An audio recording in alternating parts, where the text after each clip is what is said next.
Hello,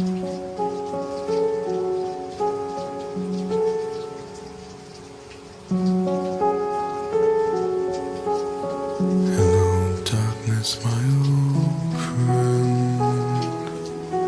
I've come to talk with you again, because a vision softly creeping